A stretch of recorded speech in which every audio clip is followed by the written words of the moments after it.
Hey everybody, my name is Scott. I'm from Hamilton, Ontario. I'm currently playing guitar in Redwar and occasionally playing bass in Haymaker.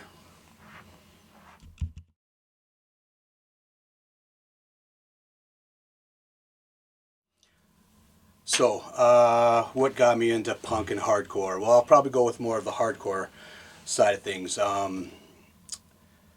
Back when I was younger, we used to go to a lot of family outings and stuff like that out in Benbrook, and we used to go to my cousin's house and hang out there. And there, we used to take our skateboards out there, and my cousin had a quarter pipe. We used to skate all the time. They'd listen to some pretty hard stuff, and then occasionally, they're a couple years older than me. We're talking, maybe mid '80s type timeline there, and yeah, occasionally, they'd let us come downstairs and check out their room, and I'd go down there and they put the sparring gear on me, and beat the shit out of me a little bit, give you the sideburns, just kind of give you a little ream there, It's good times, Older cousins beating the hell out of the little cousins is good, Got to be tough, got to be tough. But I always noticed this banner on my cousin's wall. And it was this dude. He had this huge mohawk, and he had this safety pin on his nose, right? And it was just like what, I was already listening to metal and stuff like that, and we were already into Metallica and stuff, some DRI, Suicidal and stuff like that. But this thing on the wall, right, and some of this music I heard, it was just kind of like drove me nuts, just had me going, right. And one day I think, maybe my mom and my aunt, like, take Scott with you to your buddy's house, get him out of here, a little pain in the ass. So, I grab my grab my skateboard and head down the road with my cousins. And, you come in and this music was just pounding. It was just super hard. And these dudes there, and they're pounding this band. And they're like, what is this? What is this? And they're like, oh, it's the Exploited. And I'm like, oh, the Exploited. Okay, yeah. So that's pretty much what kind of like, that was my jump into like hardcore and punk like that, right? Because it was just so hard and just so tough and just so so violent, and I kind of love that, you know what I mean? So that was definitely the part of music that really got me into the hardcore and punk too. Like, it was a huge influence on me. They'd be playing the Circle Jerks, and they'd be playing all kinds of stuff, break out the records of all these crazy hardcore, I can't remember very much because, it was just more of the music and the vibe and the energy that I got from this music that just drove me crazy. It was awesome, and it just pushed me towards that kind of music and that kind of scene, and then even to play music later on, right? So it was pretty awesome.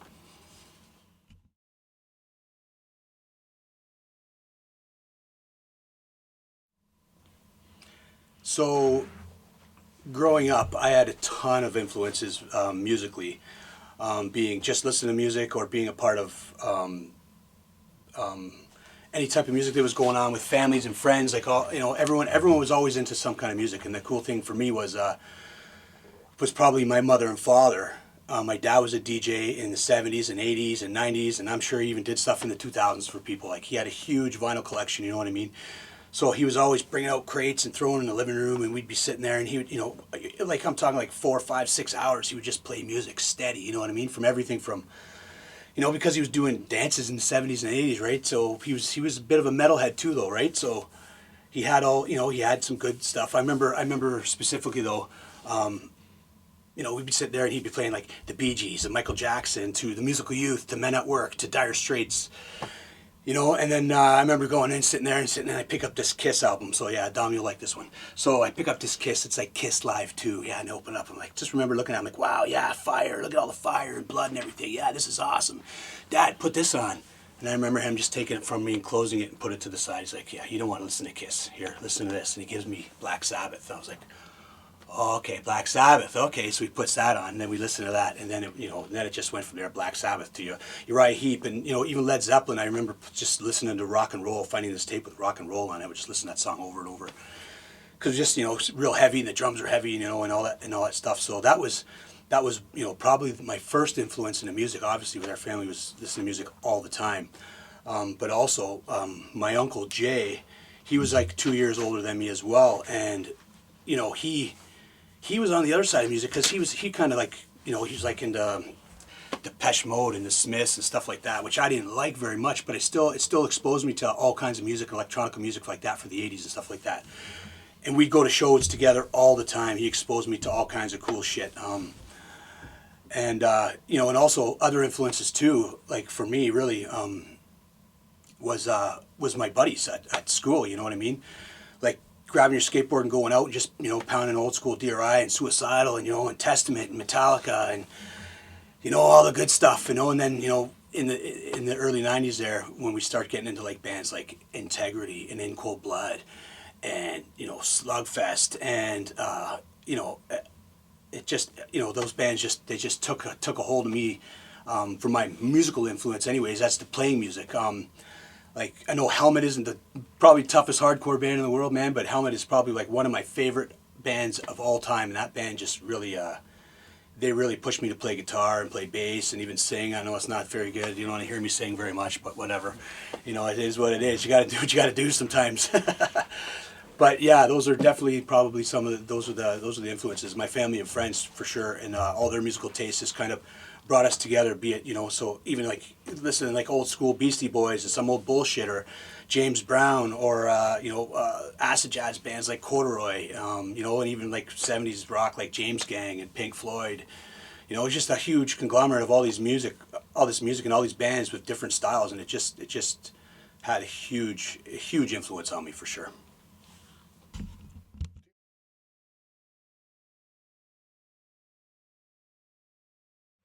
So, probably my first show. So here we go. So, like I said, me and my uncle were pretty tight within going to shows and checking stuff out. So I remember him, the first show we went to.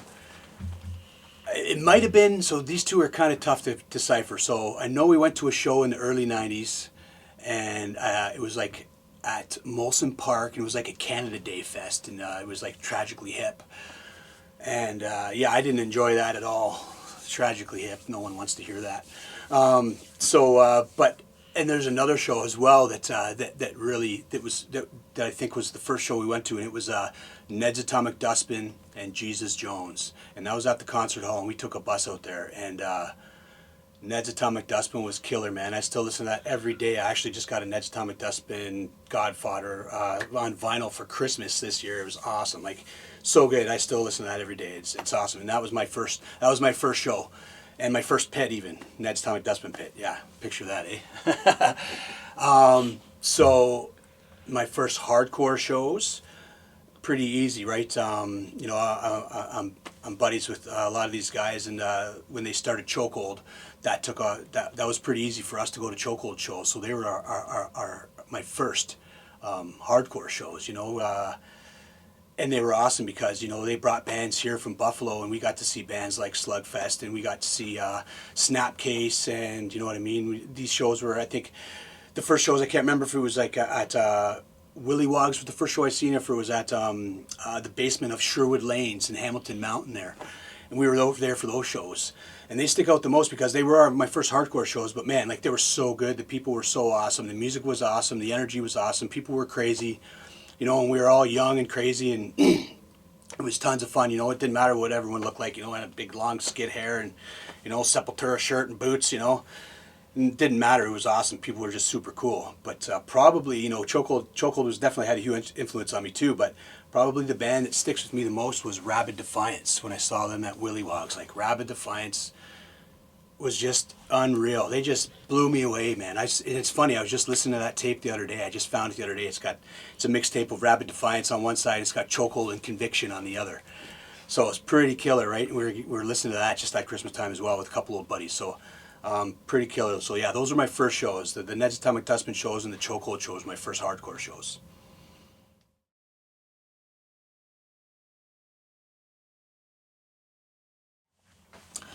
So, favorite shows. Oh, this one's going to be tough. There's a lot of favorite shows. But I got to say, being a part of Haymaker really brought me to play with the bands that I've, kind of shaped my way of playing music and looking at music and listening to it. Like I said before, like bands like in Cold Blood and Integrity and Buried Alive. So later on, in a couple years later, maybe like 2012 to 2014, 15, around there, Haymaker started doing some shows down south in the States there, and we got to play with some really cool bands. So I think those are probably some of the favorite shows, like playing with Ringworm, playing in Cleveland with In Cold Blood, you know, playing not. It was the same weekend as Gorilla Biscuits. I don't care. We played with Gorilla Biscuits. It was killer. They were awesome. The shows was crazy. The people were insane. You know what I mean? And then hanging out with you know, the Melnick brothers from In Cold Blood in the basement of I can't remember, some class bar in Cleveland. It was just awesome hanging out with these dudes. You know what I mean? And just hanging out and having a couple beers and just chilling and talking about music and talking about our families. You know, just like normal people. And it's just cool to have that experience. So those are definitely my favorite shows. Yeah, because those bands were huge to me when I first started listening to them in the early 90s, right? And they just shaped everything I had about hardcore. So they really pushed me to do everything I was doing. Not that I do it very well, but I don't care. I still got to do it, right? So, yeah, definitely those shows, like I say, Cleveland and Brooklyn and doing those shows down there in Baltimore with A389 for those fests down there. Infest was insane playing with those guys. Like, that was crazy. They saw so good, so good. And hanging out with those guys after was pretty cool too, you know what I mean? But Infest was insane. I don't even know what else to say about that show. It's just fantastic. It's fucking crazy. But yeah, those are definitely my favorite shows.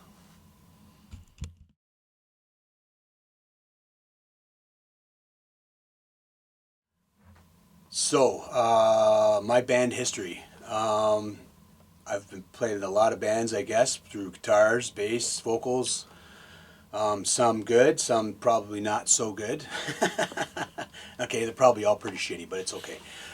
So right out of high school there, I met up with a couple buddies there, Corey Chapman, Adam Gubbins, and they were looking for a singer for their band, and they didn't really know what to do, you know, what kind of music they were doing, you know, and I was kind of into some hardcore, and they were kind of into some this and that, and so we started a band called No Comply. My buddy Simon was drumming for that band.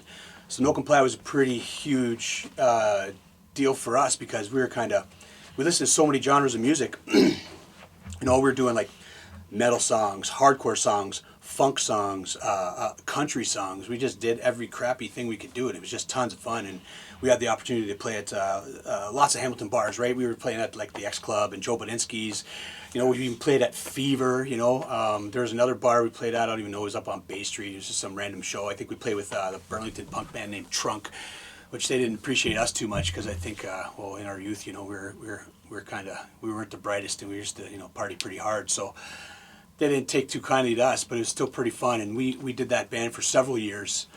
Never put anything out like album-wise or anything, but we played for a lot of years and had a lot of fun with that. And then after that, I moved on to a buddy of mine, Robbie Dutz, wanted to put a band together. We were called Withdrawn. So this was a really cool band because, you know, me and Robbie would go at each other all the time because, you know, I liked hardcore and metal, and he liked punk, and he'd always say, "Oh, Misfits are awesome." I'm like, "Oh, Misfits suck, dude. I don't want to hear that crap. Fucking Glenn Danzig, brutal." And we'd fight all the time. So we made this hardcore band, which was awesome because, you know, Withdrawn was super fun. You know, our buddy Little Jeff Campia, Robbie Dutz, myself singing.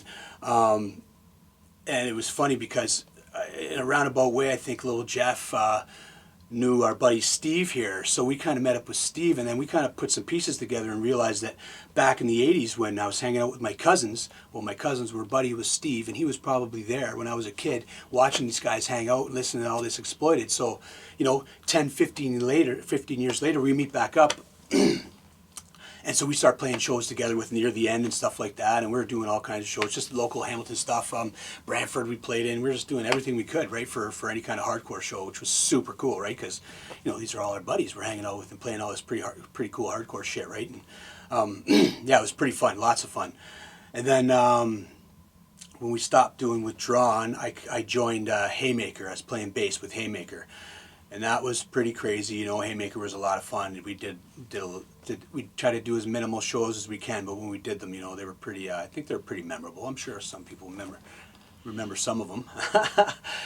And we're still going like that. We still play here and there, and you know, it's been a while. We'd like to do our 4 or 5, 6 year hiatus, and maybe we'll play again for a 40-year anniversary or some shit like that, right? So, and then in the middle of there, probably like the mid 2006, 7, 8. We started a band, or my buddy Sandy started a band, and me and Sandy were buddies for like we were buddies since grade 6, right? So we got the same musical influences. We got the same. We love the same shit, right? And he started Hatchaface. We started Hatchaface anyways, and that was with like our buddy Bolts and Billy and Owen, and we did that for a couple of years, which was pretty cool. And then you know what I mean, I started kind of having kids and stuff like that, so it kind of slowed down there. And then we started back up doing some Haymaker stuff again. And then my buddy Scott and Corey Chapman, Scott Daly. So I've known those guys since high school too. We've jammed together for years, always playing Helmet songs, always Helmet. It was fantastic. Fucking Helmet is awesome. I always loved playing Helmet tunes. So we started a band called Goat Head Curse, and we did like 7-minute set, and that was it. We did one set. It was like 8 songs, 7 minutes. We're done. That's it. That band's over. We're out. So that was pretty cool. I think I was in Left 4 Dead for about 3.5 minutes. I remember Beckman calling me on Saturday night. You know, what are you doing? I'm like, you know, I'm just hanging out. You know, I'm gonna have some beers and shoot some guns. He's like, well, come Sunday, and we're gonna record some Left 4 Dead, and I need you to play bass because we don't have a bass player yet. I'm like, yeah, okay, cool. So I go to that and play it for play a couple songs, learn real quick, record it for their 7 inches they were doing. And then like the next day they got another bass player and redid the track. So that's it for that one. And then then a couple years later we did some more Haymaker stuff, and then most recently in the last couple years we've been doing some Redwar. We started a band called Redwar. Me and Scott Daly and Mike Gall, my brother Red, and Henry Rouse. We're doing Redwar, and we've put out. I think we did a demo, and we've got an LP out there on Spotify. You know, when we'll start playing some shows soon, and we'll put out some LPs with that. But Redwar's still the thing we're doing right now. But yeah, those are the bands that I was a part of. You know, a couple jams here and there with some buddies, start some bands and play some shows, just random. They're always happening, right? So it's always pretty cool. There's always tons of buddies that are doing tons of cool shit, and when they bring you up there, even if it's for a show or for a track or whatever, it's tons of fun. So yeah. Those are the bands that I've been a part of for these many years.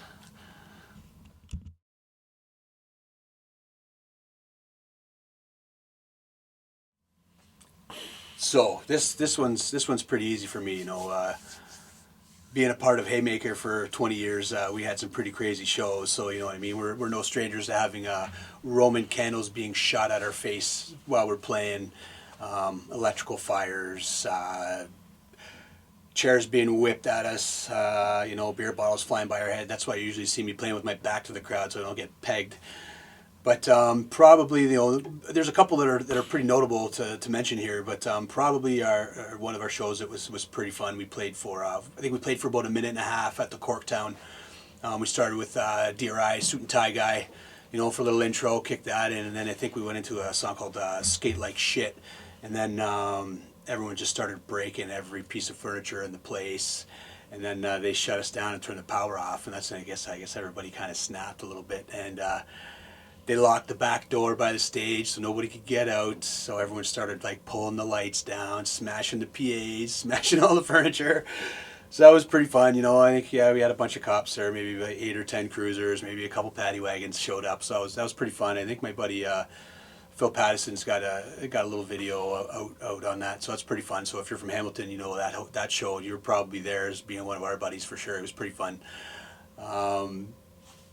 Any kind of Haymaker show is pretty crazy, right? If we played in Toronto at one of the community centers when I'm not sure who it was, whipping around a pole, smashing lights and stuff, and everyone kind of vacated the room while we played, and they all watched the show from behind a door that was open. So that was pretty fun. You know what I mean? I think one of our London shows there, people were cutting up all the couches and fluff is everywhere, and they're pulling down the ductwork, you know what I mean? So that was pretty fun too. I'm pretty sure that show only lasted 2 or 3 minutes. So yeah, those shows in the early 2000s were pretty crazy. They're pretty fun, you know. Yeah, I don't think anybody ever lost an eye and Roman candles get shot at our face, but it's pretty fun, you know. Always exciting for sure. So those were the craziest shows to me for sure.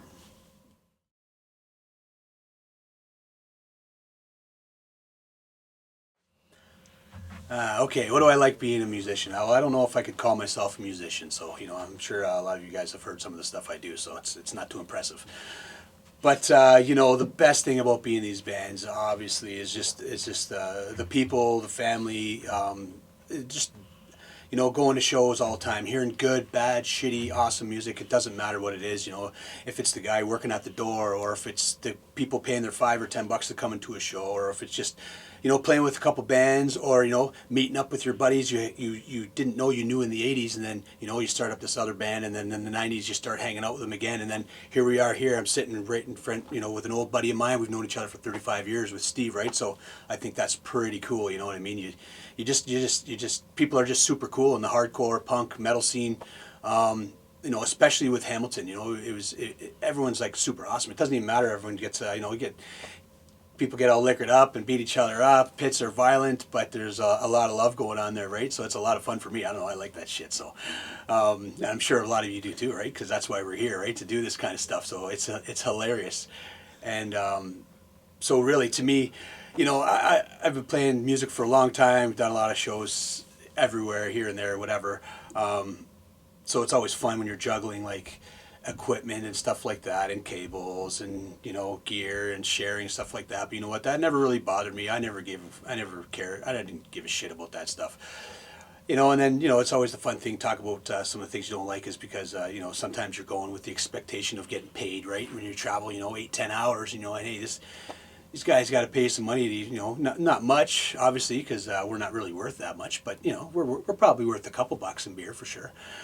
But one thing I remember is, you know, and definitely it's not anything I don't like. It's just funny. But I remember playing with In Cold Blood down in Cleveland, and we were all done. You know, we're all hanging out, and then the gentleman who was supposed to pay us our money disappeared. So I'm like, yeah, okay, that's fine, no big deal. You know, we came a long way. So I proceeded to walk downstairs into their storage unit where they kept their beer and liquor, and I grabbed a case and I walked upstairs and I walked through the bar and I walked right outside and put it on the sidewalk. And then I walked back down and I grabbed another case and I think I had about 8 or 9 cases on the sidewalk. And then I heard, oh, he's back, he's got money for us. I'm like, oh shit. Now I got 8, 9 cases of beer that I just held ransom for our money, and pretty funny. I just gave them to the rest of the bands, and we took a whole bunch too, and I didn't even care. So, and then we went back to the hotel, which was even funnier because, you know, me and Beckman are, you know, we got all these cases of beer in an elevator, and they were having this big, huge wrestling thing at the hotel, and all these guys were running around all liquored up, right? And they're like, oh, we need to buy some beers. I'm like, oh, buddy, I got tons. So I started selling all our cases of beer to these guys. And lo and behold, I was selling, and Sandy comes up and goes, hey, man, that's my beer. I'm like, oh, sorry, dude. I was selling Sandy's beer, too. So I just gave them the crappy American beer, and they sold all these guys the good beers. But as far as, like, not liking anything, man, I don't know. I love it all. I think it's great. Even the stuff we're doing here is pretty cool. And, yeah, it's pretty fun.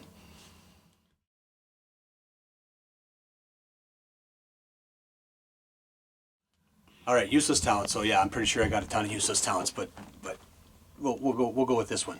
All right, so here we go.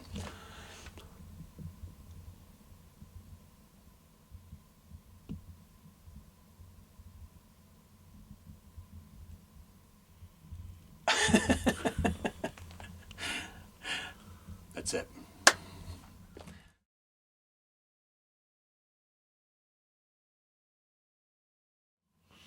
All right. Well, in this favorite food. So this one's easy for me. You know, my nana was an awesome cook. She cooked for us all the time, just straight up. You know, meat and potatoes type stuff was all my favorite. You know, going to like say me and my uncle going back to his house, listening to music, having tuna sandwich with pickles and celery. And that was, you know, that was key.